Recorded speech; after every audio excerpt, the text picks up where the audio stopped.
Hello again and welcome to Milestone 5. Today we're going to look at the context reduction engine and reference membrane. And these are two mechanisms that prevent information from attacking a TACE beta environment process. Now the reference membrane simply copies references and protects one process from another by preventing objects from being referenced inside the other object. The context reduction engine is different. It prevents a passive attack by preventing the way the process interprets that information from faulting and causing an error and being allowed to be subverted. Now if you just take a look at this diagram here, we can see how normal communication that occurs between two processes can be protected by a reference membrane and a primitive known as a duplex. All communication coming into and out of those processes is filtered through that reference membrane.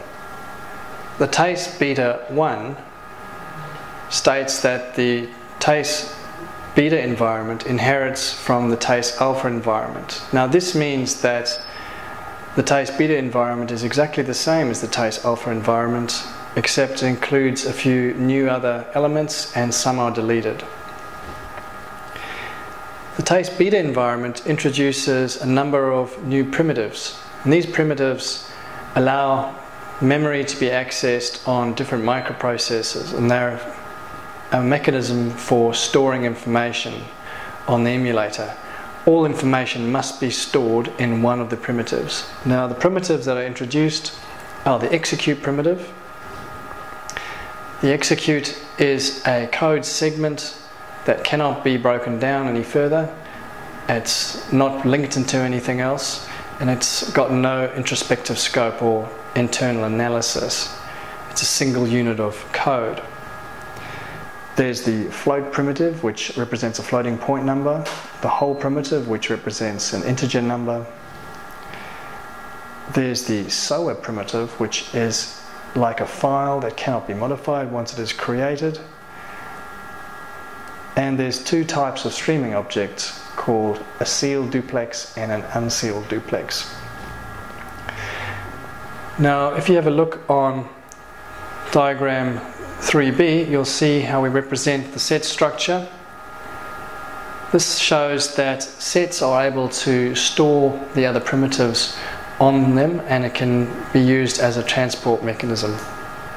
The TACE beta environment has many of these structures that build up an architecture, and only some of them actually relate to security. But they are required because they will define the behavior of the TACE beta environment.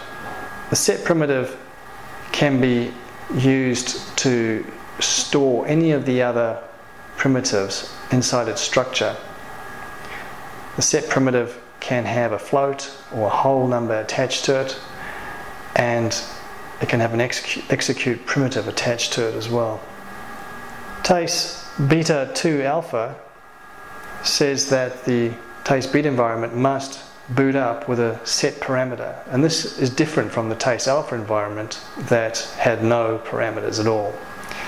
This means that you can control the TBE a lot better, and you can pass other references to other processes inside it.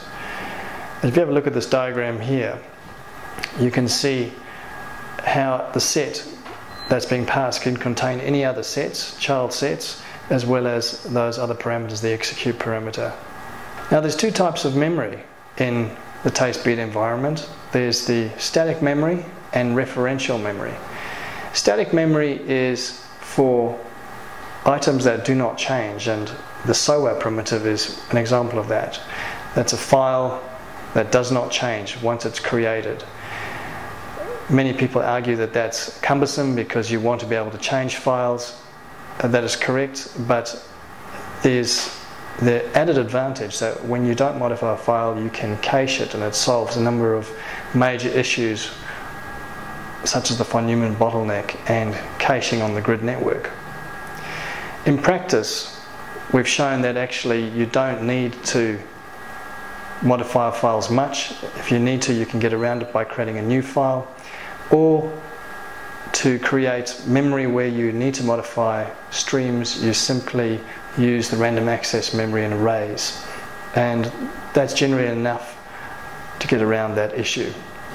Now, referential memory is quite different to that. Referential memory is anything that can refer to another object, and in particular the set memory is referential, and that means that you can have another set inside that set and structure items much the same way you would structure a directory.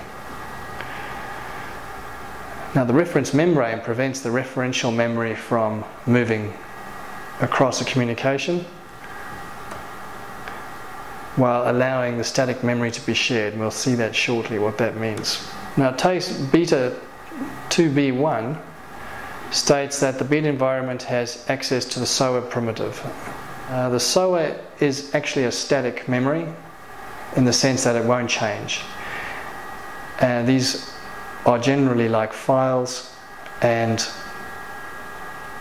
the static memory aspect of it allows these large files to be shared on the node emulator with any number of references. So this effectively saves a lot of space, because you could have 10 sets that have the same reference, and underneath there's the single static reference. So even though the referential memory is independent, they share a single static memory, and because it can't change, there's no security violation.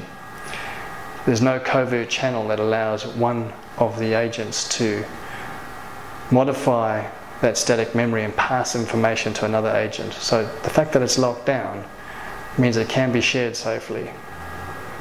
So it's not only a caching issue. In fact, the beta 2b2 says that the TBE process has access to the set primitive.